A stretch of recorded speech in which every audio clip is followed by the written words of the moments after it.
Foundation, Video 6, Settlement and Printout.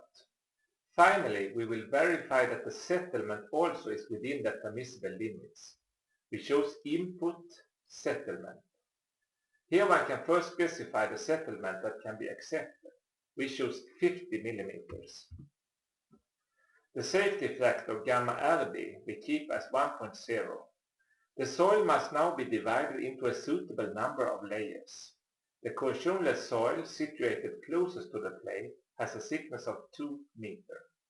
We divide these layers into 3 layers, the first 2 with a thickness of 0.5 meter and the third with a thickness of 1 meter.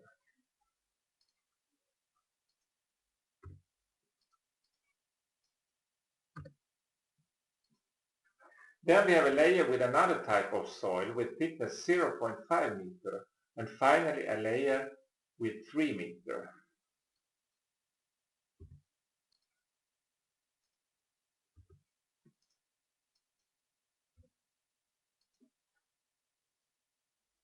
We now want to define the properties of these layers and select More.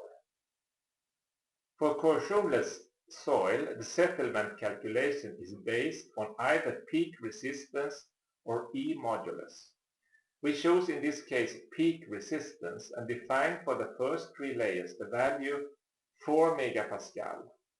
As a safety factor gamma m, we specify 1.5.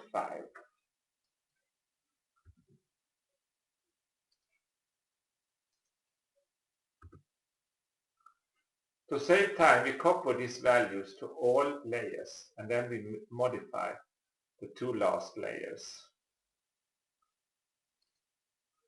The 4th layer is a layer with low capacity, only 0.5 megapascal.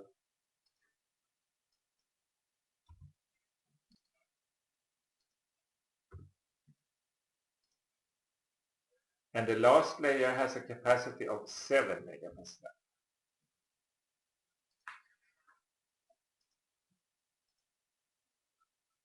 We are once again select Calculate. First Analysis and Design, and then Settlement. Under Result Settlement, we see that the maximum settlement remains within the permissible values of 50 mm. For load case 3, the serviceability limit state load case, the value is 43 millimeters.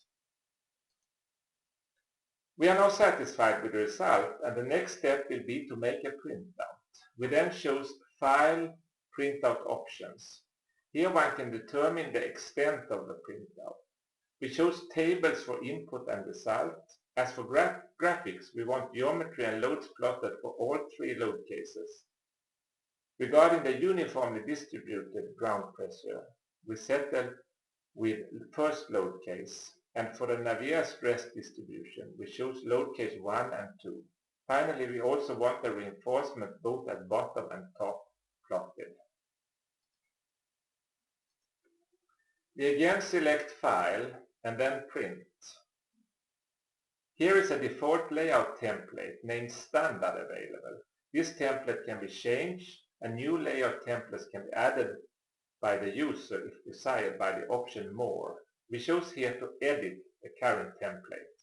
A lot of different possibilities are available. One can change the look of the tables and change font and sizes on the printout. And the size of images can also be changed. We see here that an image will take up 1/4 of a page. Often larger pictures are requested, maybe half a page or even a whole page. We choose to retain 1/4 of a page in this case.